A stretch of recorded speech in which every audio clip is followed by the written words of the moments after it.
Yeah.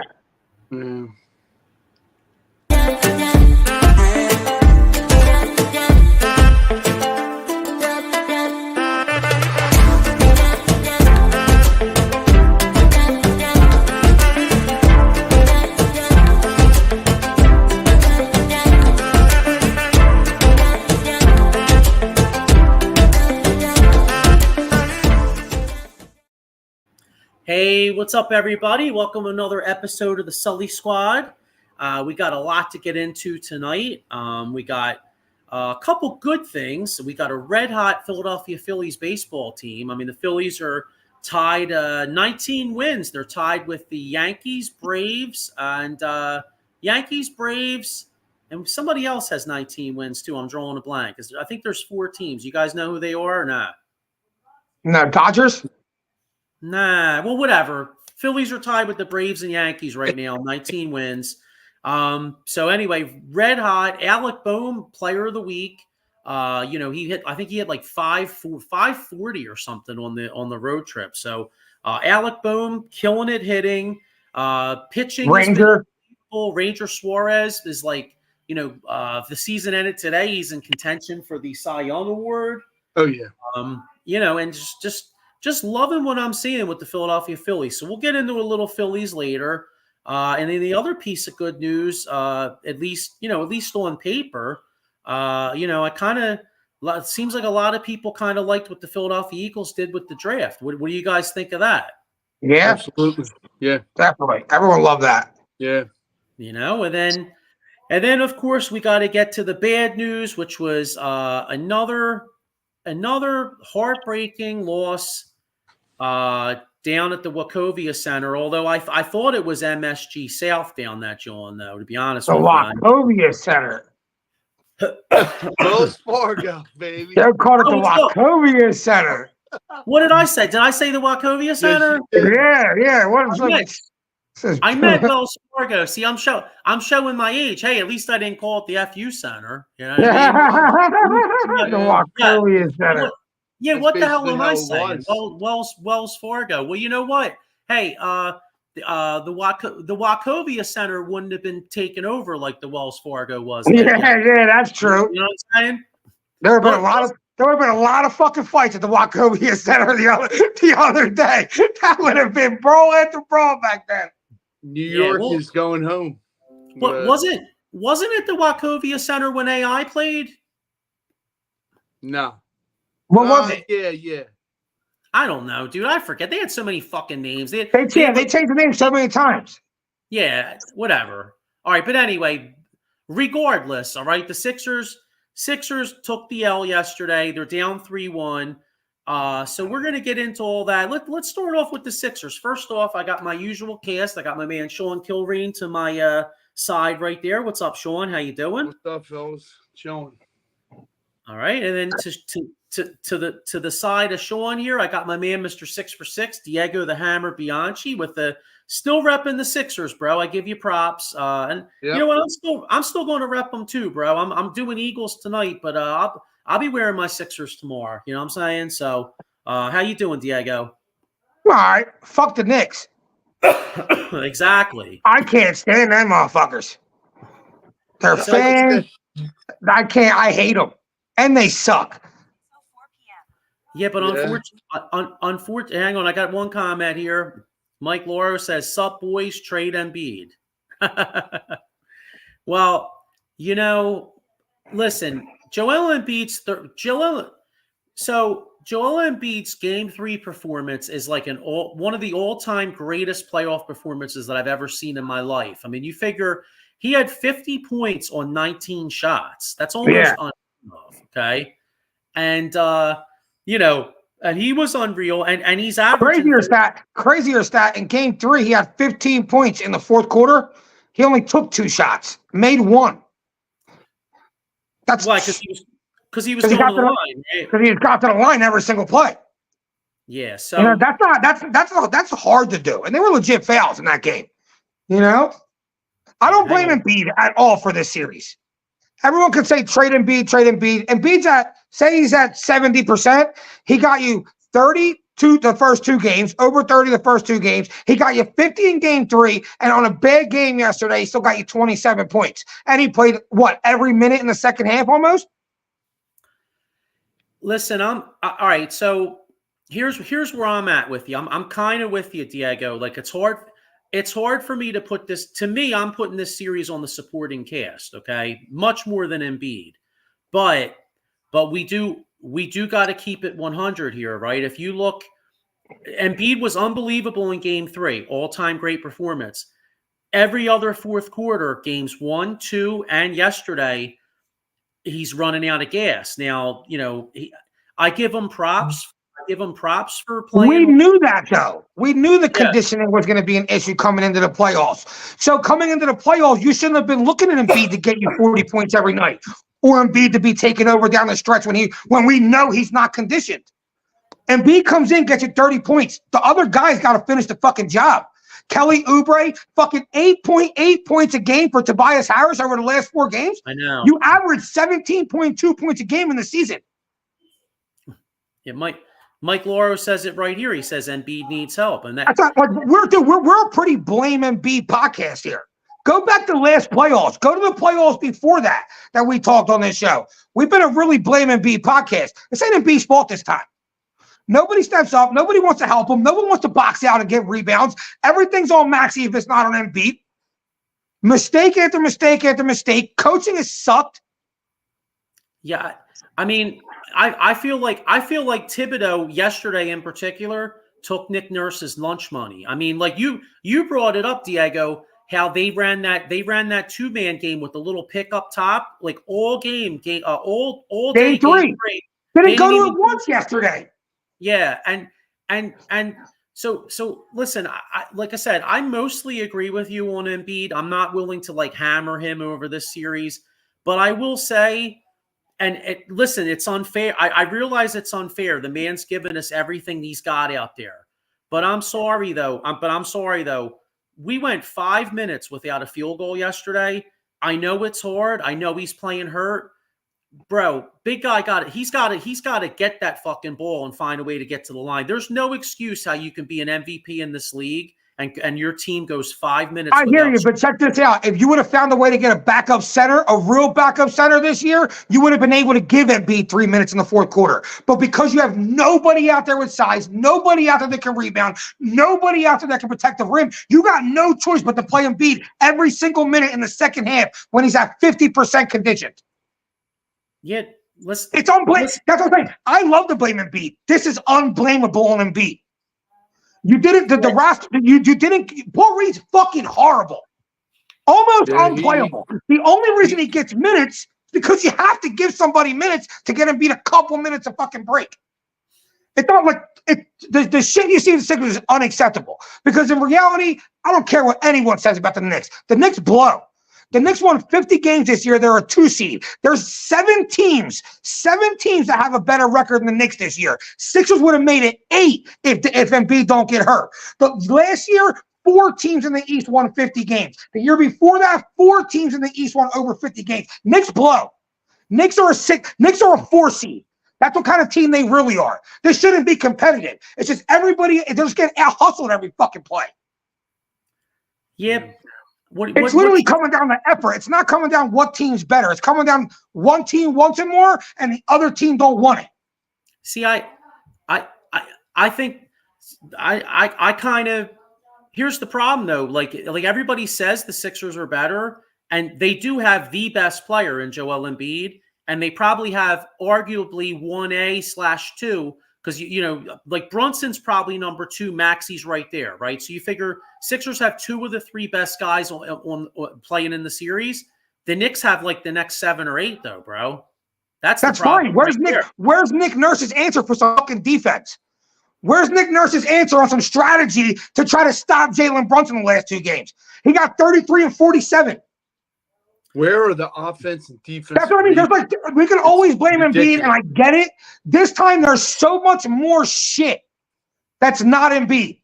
The bench got you 7 points, 10 points in the first 2 games. Loss.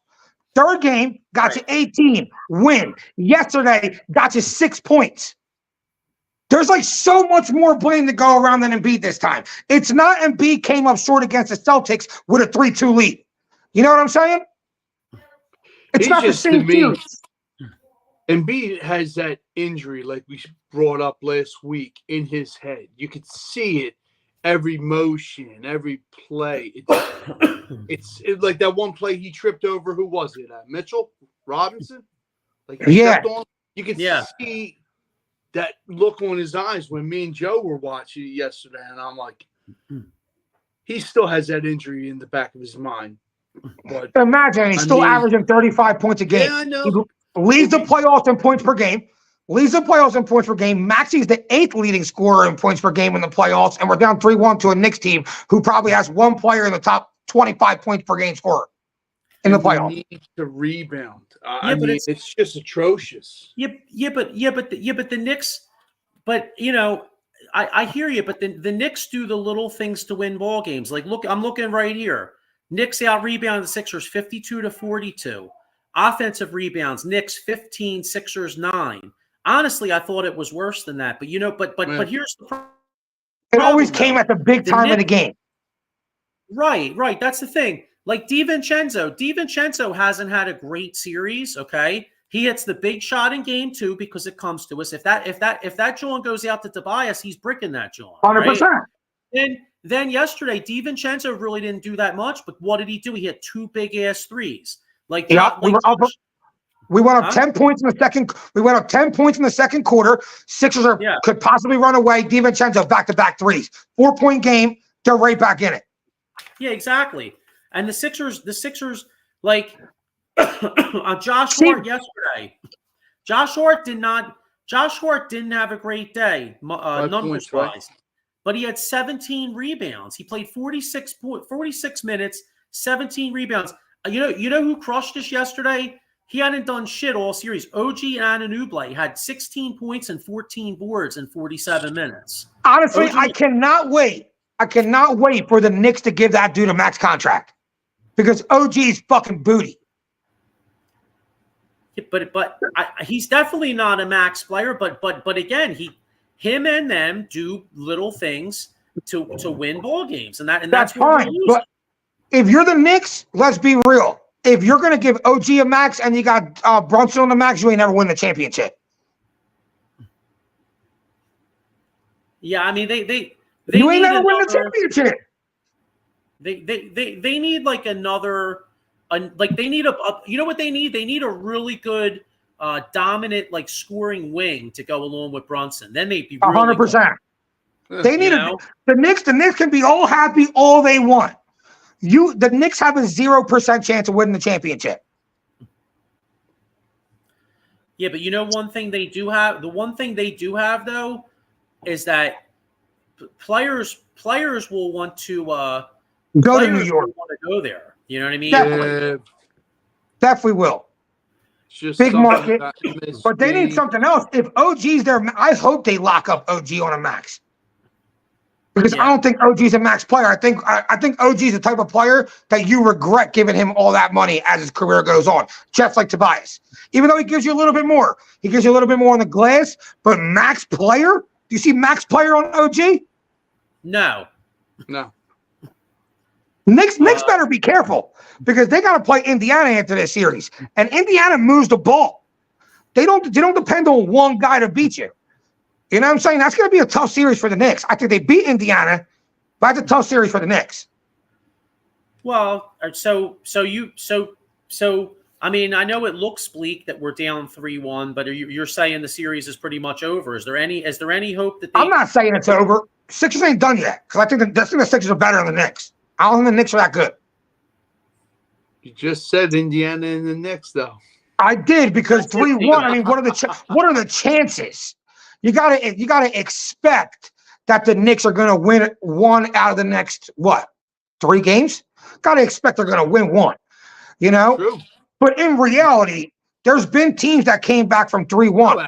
You know what I'm saying? There's been better teams that got behind in series and still won the series. So we're not done yet. The chances are slim. Yeah, well, Diego, check this out, right? I'm not giving up either. So remember, I told you I found them Sixers sneaks I found them Sixers fire ass sneaks online. Yeah, you guys got them. See if you could see them. These joints just came in. Now watch. Look, here's They're the lucky shoes. Yeah, here we go. So I'm gonna. They're the lucky shoes, Joe. I'm gonna have to rock I'm gonna rock these joints tomorrow, bro. Nice. So let's see. Yo, they're fire. Yeah, they're pretty cool. I like how they have the AI. They have the AI. What do you call it? The AI one? Like right here, you got the AI, and then they got the modern day too. You know what I mean? So it's kind of like fire. A nice little bit. Nice. But anyway, the lucky charms. Look at them. What's that? Don't let Lieb look at them. Don't let Lieb touch them motherfuckers. Yeah, don't let this man look at these shoes or look at the TV, you know? Lace them up. Yeah, don't dare. So, all right, well, like I said, things look bleak. Diego, but you're giving them a chance. I don't know why. I have a feeling they're going to win tomorrow night. I just do. I have a feeling they're going to find a way to win tomorrow night because, if you think about it, this series has only been decided like for the first 4 games. I think there's only like a 4 or 5 point difference total in the series, something like that. Knicks won game 1 by 7. Knicks won game 1 by 7. They won game 2 by 3. Sixers won game 3 by 11. And then what did they win by yesterday? 5. By 5. Yeah. The Knicks win by a couple possessions. The Knicks beat us in very close games. That's what I mean. They don't beat us because Embiid doesn't score enough points or Maxey didn't score enough points. They strictly beat us because they get 2 or 3 key rebounds over us that gives them second chance points. And like that block Josh Hart made on Batum. Like every player just makes a big play. It doesn't always come down to points. We scored 97 and 92 points yesterday. Yeah, you know who I thought was a really big unsung guy for the Knicks last night was what yesterday was that guy Ochoa. Yeah, Precious Ochoa. Now, not really numbers. Actually, you know what? Even numbers wise, he had 2.7 rebounds in 20 minutes. I mean, he's not going to jump off the screen at you numbers wise, but like he played pretty good defense and. With Hartenstein in foul trouble and Mitchell Robinson out, see that's the killer right there. And here's another one too. Not only with Robinson being out, but how about how they lost Bogdanovich early in the game? As soon as the game started. Yeah. But you think about it now. Robinson probably will be back tomorrow night. But let's go forward. Let's stop crying over yesterday because. Hey, we could keep crying over yesterday. We could say how it was a disgrace, how our stadium got taken over, how the team failed to show up in the fourth quarter. But if we look forward now, can't play tomorrow night, and Mitchell Robinson is still kind of struggling a little bit, Sixers definitely have a really good shot to win up there tomorrow night. They do. The problem is fucking guys like McBride are coming and hitting huge threes. Like they have like guys that just. The Knicks have just guys that are willing to make big shots to help the team out. For us, it's like if Embiid and Maxey can't make a big shot, nobody else is. Has anybody seen Buddy Hield? He's on a milk carton. That's what I mean. Now, we can blame Nick Nurse. Nick Nurse has to go to a 7-man bench because Buddy Hield's unplayable, and Melton's got a broken back. Okay, but I'm not blaming Nick Nurse because you're right. But fully healthy, Covington and Melton healthy, this series ain't close. No. Yeah, this series ain't close. I know they're young, but the fact that we're getting so beaten on the glass, but because the Knicks are so much more athletic, can we give, Can you give KJ Martin a little bit of run, or can you give minutes? You need that. That's true. I agree with that too. He hasn't even tried them guys. Yeah. Like for example, Achiuwa's their third center, right? He threw him in there because he had to, right? Towards the end of the game, like the last 5 minutes, he could have put Hartenstein back in. He didn't put Hartenstein back in. He was like, this guy's playing good. I'm going to keep giving him run. Why not just throw KJ Martin out there for a couple minutes? If he gets you a couple key boards, he gets you a couple putbacks, it was worth the fucking minutes. If not, he ain't giving you nothing different than Tobias Harris. Yeah, I mean, it brings a different energy, like you said. Get him in there, and see what happens. You never know, like you said. I mean, but like you said, tomorrow's the night where you got to throw all your chips on the table. Go big or go home. This series ain't over. Look, you win tomorrow night, you come back home, right? We should win at home. Like we should have won the last 2 games. We should win at home. If the Sixers find a way to force Game 7, Knicks are going to be shitting themselves. They haven't been in that situation yet. Sixers have been on the other side of this. They've been up on Boston. You know what I'm saying? They've been up on teams and they blew leads. Knicks have never been like, you know what I'm saying? Maybe it's time where all them fucking times we got down in series against good teams and couldn't find, or like got up on series and then lost the series. Maybe that finds a way to help us now. I don't know. Mm-hmm. Hey, but like I said, we need the bench to contribute first and foremost. None of this BS shit. Rebound, shoot threes when they mean it and count. We need some kind of unsung hero, like the Knicks have had, like your McBride said, your Precious Amanua. So far we haven't seen anything. I think it is time to get the Martin kid in. Give it that spark. See what it gives. Campaign. Yep. I don't care. Ricky Council. Somebody, has to want it more than them. But we'll see tomorrow. All right. Yeah. I mean, I thought part of the reason you signed Ricky Council to a contract is to give you the option of possibly playing him a few minutes here or there. I realize it was more of a futures. Obviously, it's more of a futures thing because you really don't have many guys under contract, and then they're going to target somebody that's making some, they're going to target a max type player, in the off season. So so you need some cheap guys, but I thought maybe they give them some run. So all right, let's. All right, here's a thought. Here's a thought for the now you brought up the off season, right? Let's be real. This is not Nick Nurse's team. This was a team built by Doc Rivers. You know what I'm saying? And it was built differently. Do you even look to add a third max player to this? Or do you look for Nick Nurse to build a roster that he really likes? Certain role players, certain key players, guys who are going to rebound, like the way he built Toronto, kind of. Yeah. It's funny because, by the way, I mean, you all saw how the Suns got boat raced, right? Yeah. Mm-hmm. So it almost, I mean, are the days of like the 2-3 guys on a super team, are they kind of over? Because it seems like some of these teams with more depth and more are going further than the super teams. I agree. Seems like it. Yeah. So maybe it seems like a super team's a thing of the past, and people found ways to beat that. Like, all right, you only have 3 guys. We know we know how to beat that. But that said though, give me KD. I was gonna say, here's hoping that KD decides to leave Phoenix, because even though it seems like he can't pick the right spot, I'll tell you, I'd be pretty excited this offseason if Phoenix was like, all right, we're going to blow this up, and then KD's like, all right, I'm going to go try to win with Joel. It's so funny though. All this shit we're talking about adding all these role players and shit. Let KD want to come to Philly. We'll be like, all right, we'll take KD. Well, is that a reason you do give a guy like Council that small contract? Yeah, because you'd have to play guys like him. Yeah. Like Melton, for example. Melton might have no value because of his back. Bring a guy like that back. True. Real cheap. Hey, listen. We'll have a lot of off-season talk soon. Hopefully not as soon as tomorrow night. So let's make our Game 5 predictions here, and then we'll get into some NFL draft talk. All right, so I know, Diego, I know you said – oh, hang on. I got one comment here. Mike Fuji. Hey, what's up, Mike? How you doing? What's up?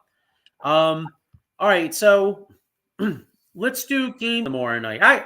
Actually, you know what? Let's do tomorrow night, and if they win tomorrow night – hang on. Got another one here. Steve Greenjack, man, this series is over. Shut up, Steve. I'm kind of feeling that way too, but you know what though? You never know. I have a sneaky feeling they could win tomorrow night. So let's make. All right, does this go 7? All right, so does this go 7, and do they have a chance to win the series? I ask both you guys. I don't know if it goes 7, but I think it definitely goes 6. Okay. Sean? Oh man, it's the way they played yesterday. I hope they win tomorrow, but I mean, I don't know. I'm torn. Probably 6, just like Diego. It ain't going game 6, 7. All right, so I have a feeling. I have a sneaky feeling they're going to steal a game tomorrow night, Okay. and then we're gonna get our hopes up down here in Philly. We're going to be like, all right, we're going to win game 6, force a game 7. The Knicks are going to come down here and beat us and beat us here in game 6. You got Knicks in 6. Yeah, I got Knicks. I got Knicks in 7. Steve Greenjack, time to blow this thing up. Honestly, this crap ain't working. Build around Mad Max at this point. I mean, in reality, after the season, it does get all. After the season, it is blown up. All you got left after the season is Embiid, Maxey, and Paul Reed. There's nobody else on the contract. You can't blow a team up. You can't blow a team. Oh, and Ricky Council. You can't blow a team up more than next year. Start from scratch. And if there is a silver lining, if they lose in the first round, anybody that's not Paul Reed. Yeah, Paul Reed's contract becomes non-guaranteed. So, I mean, how do you? I mean, you're literally go to scratch after this season with 2 guys who are proven to be 2 of the best players in the league as of right now, and then just build the right. The Sixers haven't found a way to build the right team around fucking Embiid yet. They tried it with Brett Brown, failed. They tried it with Doc Rivers, failed. Let's hope Nick Nurse can find a way to finally build the right team around Embiid. And that's our only hope as Sixers fans. Yeah, I like to see Paul George before we end on this. You can't trade Embiid. Like that is it's just insane to trade Embiid. And it might make sense right now because his value's up. But let's be real, no one trades their 30-year-old superstar who's generating. You know what I'm saying? Like that just doesn't happen in the NBA. Yeah. All right. So speaking of team way to build a team, let's get into some NFL draft. And Mike Fuji, I agree with Mike Fuji. He says right. He says a solid draft by the Birds. I mean, I think it's better than solid. Yeah, I love what they did. So let's break it down. Let's break it down here. I mean, the first round you got Quinyon Mitchell, 22nd overall. The move. Sean, you see him play? What's that? Have you seen him play, Sean? Yeah, absolutely. Is he good? Absolutely. He's got everything. He's 5-tool corner. He's got the speed. He likes to tackle. He ain't shying away from that. Everybody's knock on him. He played for Toledo. I get that. But as a player, he can play. He plays the game. He knows the game.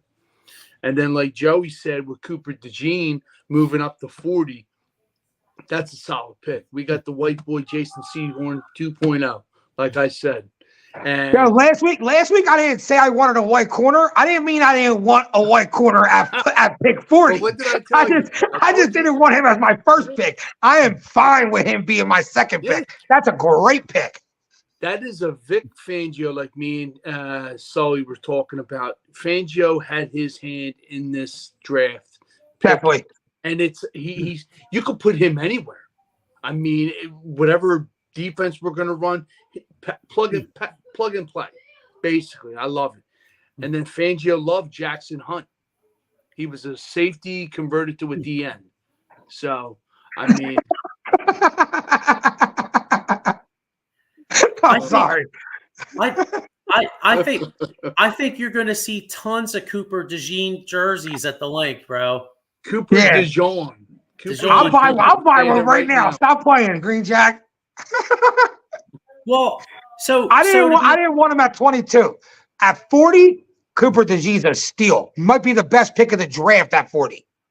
But we all can agree. How about the offensive whole and how everything just fell into place for us to address our defensive needs, like the quarterbacks, the wide receivers. And, I mean, it gets no better than having Quinyon Mitchell and Cooper DeJean.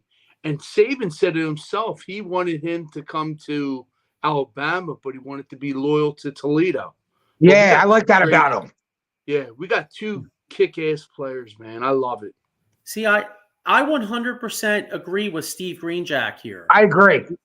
He says, I don't know if you guys remember, but I was telling you DeJean was viewed more as a safety and would play the Jenkins role. That's exactly what I think he's going to do. They even said it on the when they drafted him. They said it on NFL Jenkins, Network or ESPN. I forget which one I was watching. NFL Network.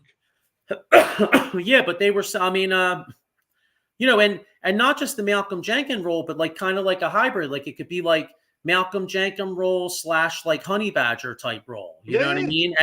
And here's another one with Cooper DeJean too. To Cooper DeJean, I know I keep butchering his name, but he not only gets turnovers, but he returns them all the way. And another thing is too, with the new kickoff rules, he could be a factor in the return game too. Not only him. The thing is, though, I mean, what if he has all the measurables to be a good outside corner? It's hard to find really good outside corners. You know, I think it's harder to find a great outside corner than it is a safety. So if this kid can develop into a great outside corner, I think I'd rather see him there on the other side of Quinyon Mitchell, where you're pretty much shutting down everything on the right and the left side of the field, and you got CJ for the next 3 years. You know, DeJean. Do we have to play him on the outside? Do we have to play him at safety? You can play him anywhere. Another thing too, Aeneas Smith, the wide receiver. He played running back, wide receiver for Texas A&M. So like Debo Samuel? I think you're going to see Covey. Bye. His role is going to be diminished. You know. Yeah, I think he's gone. Yeah, and Burntberry. See you later, Burntberry. Yeah. The problem is, like I was saying to Joe, somebody else has to go. Eli Ricks, like one of these guys just aren't going to make.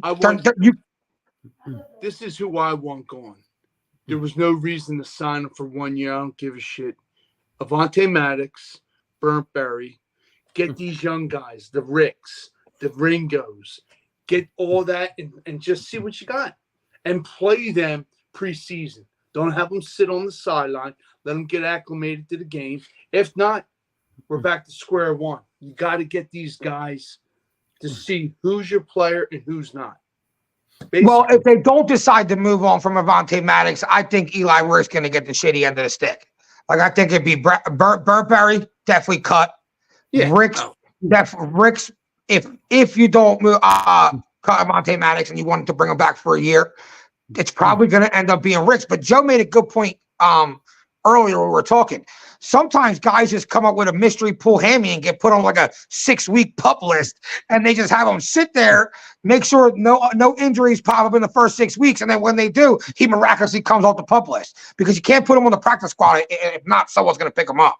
Yeah, that happens a lot. Yeah, don't forget we also saw the Eagles also signed a slot corner from the Raiders. I forget his name, but the Eagles signed a slot corner. That's why I was a little surprised. That's why I was a little surprised they brought Maddox back because we signed a guy. I'm drawing a blank on his name, but guy that actually played a little slot for Las Vegas last couple years. Yeah, you know what? I tell you what, that's going to be something to watch for in the preseason. Watching the cornerback competition is going to be really interesting here. You know what I mean? Yeah. What do you guys? So we were talking about Vic Fangio handpicking defensive players. I think he had a big role in this Jalix Hunt guy. Edge rusher, 3rd round pick, 94th overall, edge rusher out of Houston Christian. The dude used to be a safety. Yeah, they say he's like a terrific athlete. Look at his hands and feet are probably quick. 6'4". Oh yeah, absolutely 6'4". Great weight. You know, good first step. And it's guys like these from these small colleges or colleges you never even heard of. Have a chip that just come out the woodwork. You know, they got that chip on their shoulder when they go to them small schools. Yeah. They got so much more to prove. And some of them are even better than half these pros that have that glamorous name that you pick. You know, Yeah, where did James Harrison go to school? He didn't go to a big school, did he? Did he go to Kent? Did he go to Kent State? Yeah. Kent? Yeah, that's what I'm saying. Like, I mean, sometimes Steve McNair, Alcorn State. Come on, like who would have thought? Kent State, just like Diego said. I seen something on Instagram. Julian Edelman. Oh, you're too small. You can't play. He goes, I'm going to be in the NFL. Where was There he is. Yeah. 3-time Super Bowl champ. It's amazing. Yeah. The kid looks like he's in 6'4", 250. There you go. Yeah. That's he transferred from somewhere. I thought it was Dartmouth. Cornell. Yeah, Steve just said Cornell. Yeah, Cornell. There you go. So, all right, let's look at some of these other picks you got.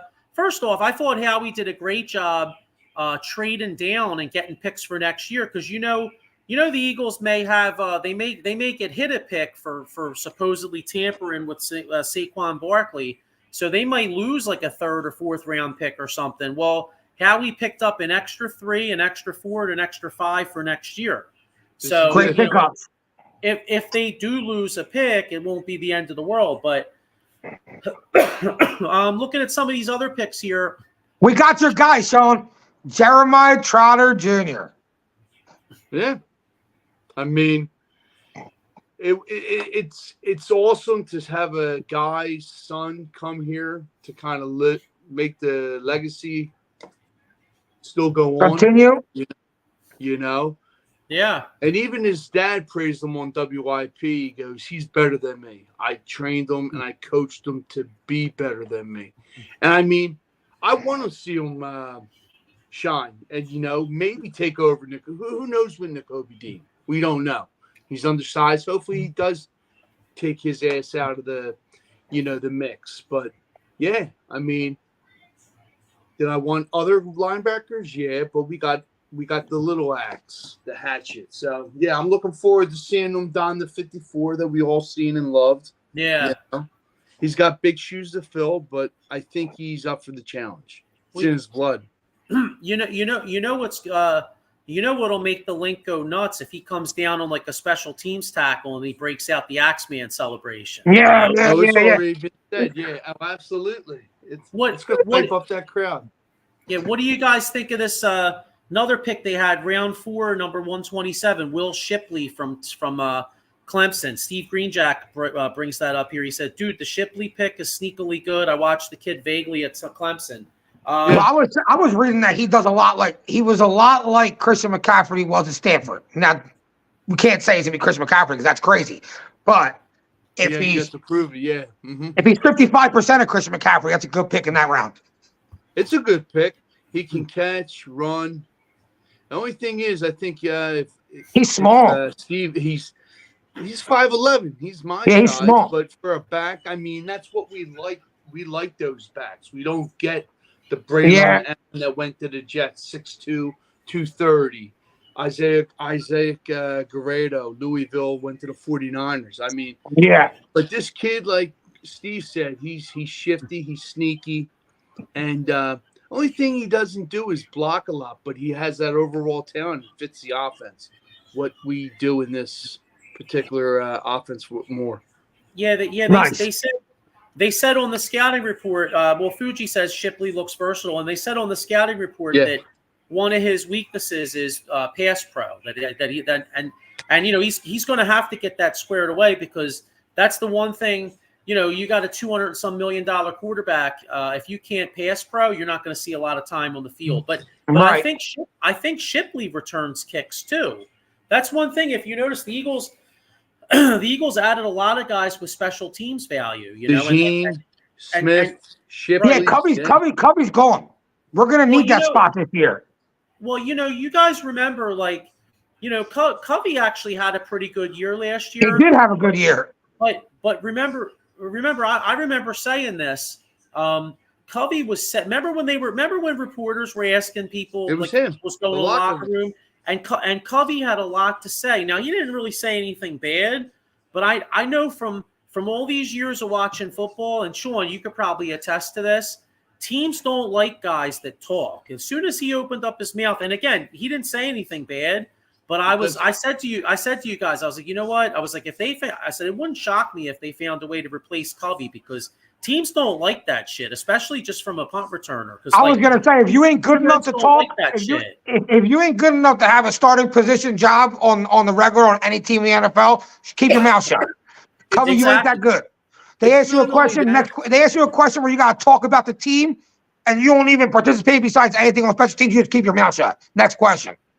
It's not only that, Diego. It's like what they say. Whatever you say, you keep behind closed doors. Or that needs to know. Like if me and you are having beef, let us handle it. Nobody needs to know. The thing is, though, like AJ Brown can come out and say shit. I ain't happy. That's why I was yelling at them, blah, blah, blah. Because people go, all right, A.J. Brown's one of the best wide receivers in this game. We need him. He's so big for our team. But if you're Britton Covey, we just said 4 guys that can take this guy's job.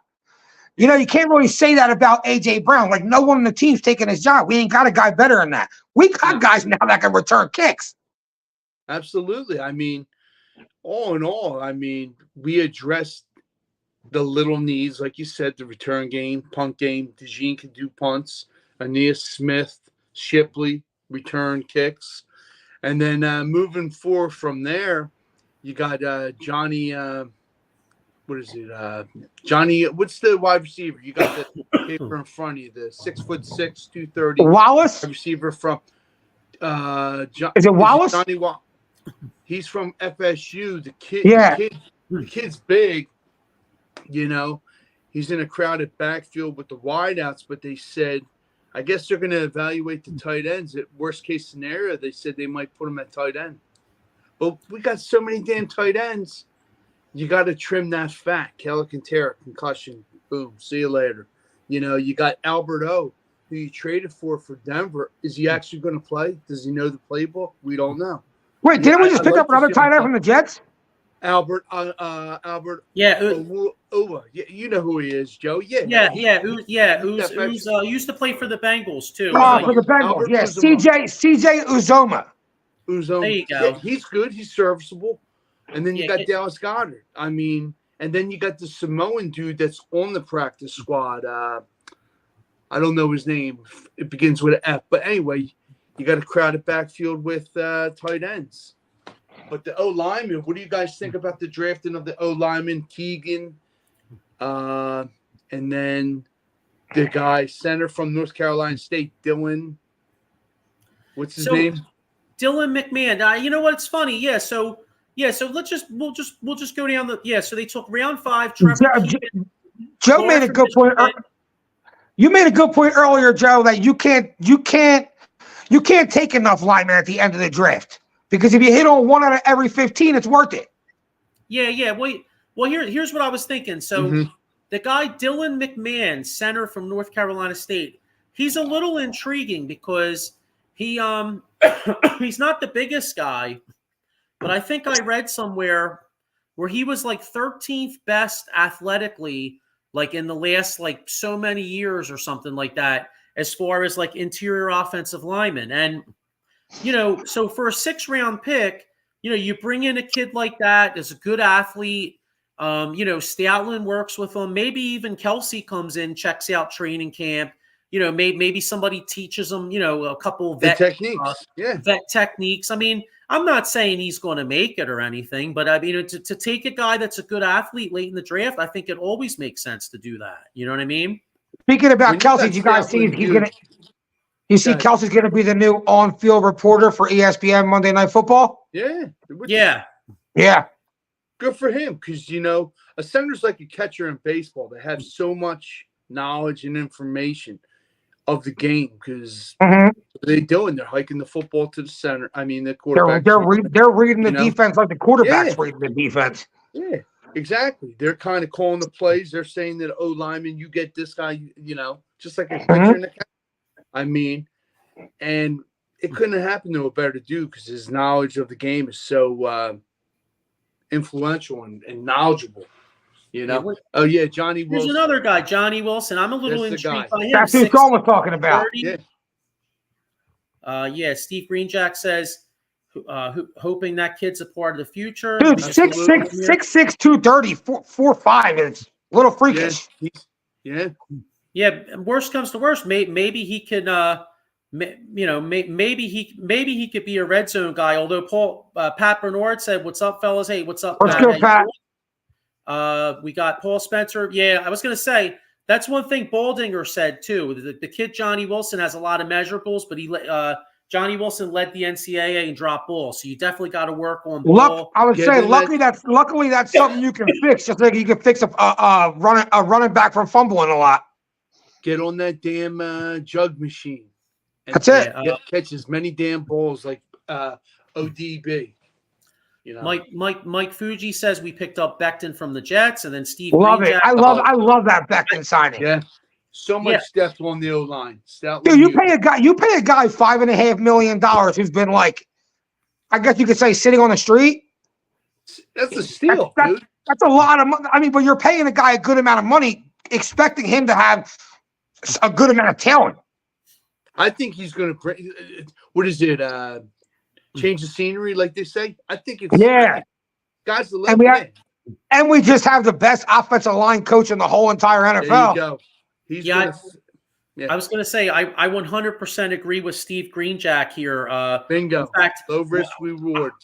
I was really excited when they signed him too, and then I was watching. I put on YouTube it was like Baldinger breaking down Becton versus the Chargers last year, and they showed all these highlights of Khalil Mack trying to get around the corner and Bosa, and there was one play in particular where Bosa comes out and Becton hit him with like the right-handed jab, and Bosa just goes flying, dude. Like this dude, he's huge. He's huge. This dude's huge. You can't teach that. It's like I said to you earlier, Joe, before Diego came on. It's proper technique. It's just like Reggie White's move, the rip under the arm, tap the back, boom. First, fastest and lower man always wins, is what I was taught. And that's the case. No, I didn't see this. Steve Greenjack says he read they're going to try him at guard. I read they're bringing him in as a swing tackle, but swing guard. But he's a huge guy, dude. You would clog up a big portion of that line if you could put him at guard. Look, 6'7", 365. He's a monster. Is he kind of tall to play guard though? 6'7" is awfully tall to play guard. I mean, but I think he's athletic and strong, though. Tell you what, could you imagine running behind him and Lane on the right side, and then on the left side you got Dickerson and Malata? I mean, you got that offensive line is huge. You know what that line's called? Total eclipse. Well, dude. And we got Saquon Barkley running behind that, dude. Yeah. Oof. Well, speaking of offensive lines, we got a comment about Dallas's draft here. CFF at OOTBS Sports says head scratcher needs left tackle and center, and you draft a right tackle in Guyton who played 70 snaps at left tackle in 3 years, and then. They also said, and a guard, Baby, who also plays right guard, and you want to move him to center. Mind-blowing.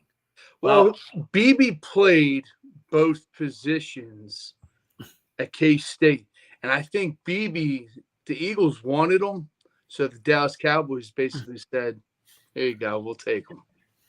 Yeah, well, I mean, the one thing I read, Beebe's a pretty good football player. I mean, he is. I read Guyton is super athletic, and he's raw. Too. Got great feet. That's what I'm saying. So, if you got a guy he played basketball, you said, Sean? Yes. He played basketball. He's super athletic. I'm sure if he's that athletic, I feel like he can move from the right to the left. Oh yeah. He can play. He's going to be able to play on either side. BB's very athletic. He's athletic. He's got a mean streak, and he's got good hands. Like the rip and maul you. So yeah, they got a good solid picks for. Dallas lost what? 3 linemen? Yeah, 2 linemen. 2 linemen, I believe, to Washington. Yeah, they lost their left tackle to the Jets, and then they lost their center. Yeah, so they needed the same way we were hurting that corner. We went corner. Dallas addressed their biggest need. We need linemen. Paul Spencer says my JV as a 14-year-old, 6'5", 332 at guard. I'm running a 26 blast all day. Steve Greenjack says I was looking at the Cowgirls depth chart. They ain't looking too hot right now, honestly. They might have to fight the Commanders for that second spot, which would be crazy to see. Tell you what, I really like what the Commanders did in their draft. Yes, yeah. They're not going to be put if if this kid from LSU can play a little bit, they're not going to be pushovers because they made a lot of good free agent signings too. Like no real splash guys, but they signed a lot of like real solid players. You know, how about Austin Eckler? Well, that's true. Yeah. They got for rookies, they got Jake McGee, a talented linebacker from Temple. You know, yeah. I mean, I thought the Chargers' number one problem last year was they tried to give the ball too much in Justin Herbert's hands instead of involving Austin Eckler more in the offense. Yeah, but you got to remember Eckler's another year older though too. Yeah, that's true. He was banged up. You know, but he's that back that it wears and tears you. You're beaten, you know, like a mule. But what about the guys that we drafted? Signed undrafted free agents, Joey, like we were talking earlier. What guy sticks out to you? You were saying. So two guys. I'm a little intrigued by Gabe Hall, defensive tackle from Baylor. Now I know. You know, I know undrafted guy, you never know, but he was actually projected to be a 4th or 5th round pick, and he looked really good in the Senior Bowl. And then they're bringing in two guys, one guy, offensive guard from Maryland, Gottlieb Ayadzi. I can't say Ayadzi. I don't know how to say his name, but anyway, he's like 6'4". They think he's think he played some tackle at Maryland, you know, but they think he's more of a guard. You know, Stoutland could get his hands on him. And Sean, you mentioned a guy too, a monster guy. A kid from Howard. I'm not going to butcher his name. Yeah, it's another guy for another guy for Stoutland U. I mean, it only gets better, like we said, guys. I mean, you know, mold these guys, get out all the bad kinks, and make them for what they are, a better lineman. You know, sky's the limit. Even kind of reface this and retool the practice squad. You know, things are looking bright, fellas. Yeah, Paul Spencer says to the Commanders' fight for second place. Cowboys are finishing 3rd or 4th with the Giants. Lottery, baby. Here we go. Just happy Maris Lufa went to the boys, solid linebacker, and then Steve Greenjack says Eckler should complement Robinson nicely. I disagree. I think the Dallas Cowboys are still the second best team in the division. They still got the second best quarterback in the division. They got the best wide receiver in the division. You know, their defense, they still have Michael Parsons. They still got some players on defense. Like, I think Dallas is still the number 2 team in this division. Yeah, Jalen Daniels might be all right, but I don't think Washington's going to be ready to go head-to-head with the Eagles or Dallas next year. Yeah, I still think. Yeah, I mean, I still think it's too early to write Dallas off because I mean, how many times do we go into a season and you're like, the Cowboys, and then next thing you know, their draft might not look good, and then all of a sudden they got a guy like Bland like leading the league in interceptions. Yeah, exactly. Or they lost Diggs last year, right? Yeah, they're going to get Diggs back this year. Michael Parsons is still one of the best defensive ends that can wreck a game by himself. You know what I mean? Like in the backfield, the secondary, he led the league in interceptions, just like that. Next man up mentality. Steve Greenjack says, I know, but like check the Chiefs depth chart before the season started last year. You look at that depth chart, you're like, they ain't winning the Super Bowl. They won back-to-back Super Bowls with arguably the worst depth chart of Patrick Mahomes' career. Yeah, but you said, you said the difference right there, Patrick Mahomes. That's my point, though. Dak Prescott is still the second best quarterback in the NFC East right now. You know, so they should be competing for the second seed in the NFC East. because I still think they have the second best quarterback in the NFC East. And it usually comes down to quarterback play. Yeah. Hey, can I tell you who's not second best? Is my man Jason Fine, aka Attorney Big Al. He's the best.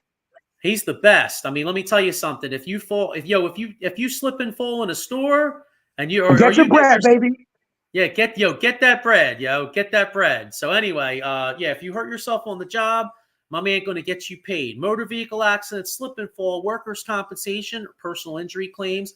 He's got 3 offices throughout Pennsylvania and New Jersey. Another place that's not second best, Monkey's Cold Coffee. You can join the revolution. I know the Thursday night the draft was on kind of late. If you're waking up, if you're slamming some beers Thursday night, got up Friday morning feeling a little hungover. Well, what better way to wake up than have some Monkey's Cold Coffee? So you could use the promo code OOTBS Sports at monkeycoldcoffee.com. And you know what? Hey, I mean, we could talk draft all night long, but the bottom line is, and I could, believe me, before we get out of here, we got a red hot baseball team. And they were on baby. They were on the West Coast this weekend. So, people that are up late, having a couple drinks, having a couple cocktails, watching that game, definitely could have had some Monkey's Cold Coffee in the morning. Phillies are red hot. They swept San Diego. Alec Boehm killing it. Ranger Suarez killing it. Stott 2 homers. Stott hit homers. What do you got? 19 wins. I mean, we this is like the first time that they've gotten off to a great start, and God knows how long. What's your guys' thoughts on the Phillies right now, other than happiness, I guess? The pitching. Proving a lot of people wrong. And just right now, we have like the best pitching staff in baseball. Yeah. Our third pitcher. We lead the league. Our third pitcher is like in the running for Cy Young if the season ended right now. You know what I mean? You can't be asking for a better start to the Philly season. And I think we need to sit down Nicky 3 Buttons because he needs a rest. He hasn't even had a rest at all. He hit a homer the other day. Yeah, I was going to say even he's coming on a little bit, Sean. I mean, he was really sucking, but he's played a little better the last few games. Rojas is coming around. Yeah, Rojas hitting the ball. Defense. Brandon Marsh. Brandon Marsh is like if he only goes up against left-handed hitting or right-handed hitting. No, a lot of times they sit him versus lefties. I feel like they should play him a little more because he's really coming on. I was going to say he needs more. He needs to be played more. I don't want to. I'm so sick and tired of hearing that lefty righty take. Brandon Marsh hits the ball. That's Topper's one thing that me and Joey were saying. He needs to get rid of that analytic bullshit. That's going to be his demise. That's really, if you think about it, going to be his demise. And then I feel like it's been his saving grace and his demise because he made so many shitty mistakes at the end of the season that lost the series. But if he doesn't probably make all them analytical moves to get there, do we get there? Mm-hmm. It's tough. And just like we said, now's the time to tinker the lineup. Have Stott or Turner at leadoff. Stop with the Schwarber. Because it's going to be the same thing come playoff time. We're trying to smash balls out, and you get a team like Arizona playing small ball, and they win. Well, yeah, but you're not going. I mean, there ain't.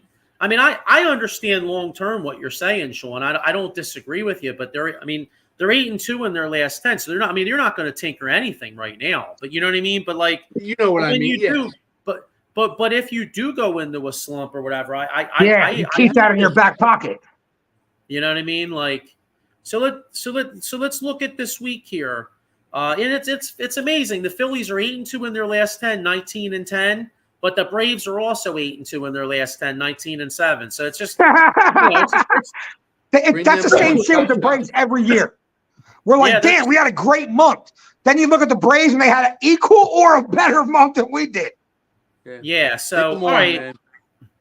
So let's look at this week. The Phillies have 3 in Anaheim against the Angels. Mike Trout's having a great year, by the way. Mm-hmm.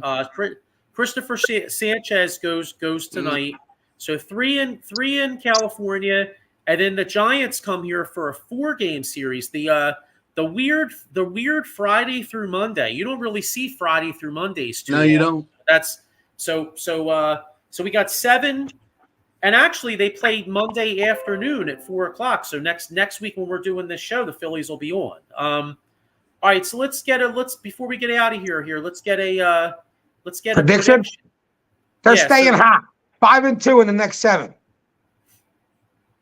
I kind of feel that. What do you think, Sean? 6-1. Damn, red hot, baby. Yeah, I'm gonna say 5-2.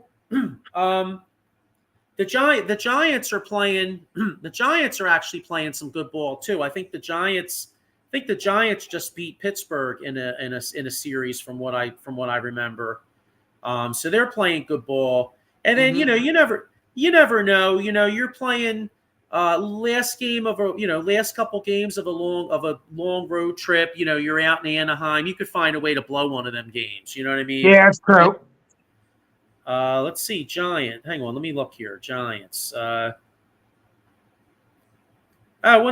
Giants. What did they do versus Pittsburgh? All right, yeah. Well, they won the series versus Pittsburgh. They won 2 out of 3. All right, so they're not that hot. Big deal. They won a series. All right, but yeah, I could see that, and like we said, the Phillies are red hot. So let's hope they can continue that. What do you guys think of another one before taking Turnbull? I think Turnbull's going to pitch actually this week. Tuesday. Taiwan Walker. I mean, he gave up 6 runs yesterday, so I don't. We'll see what happens with that, but. Before we go, I didn't like the fact that Topper left them in 7 innings. Why? Come on.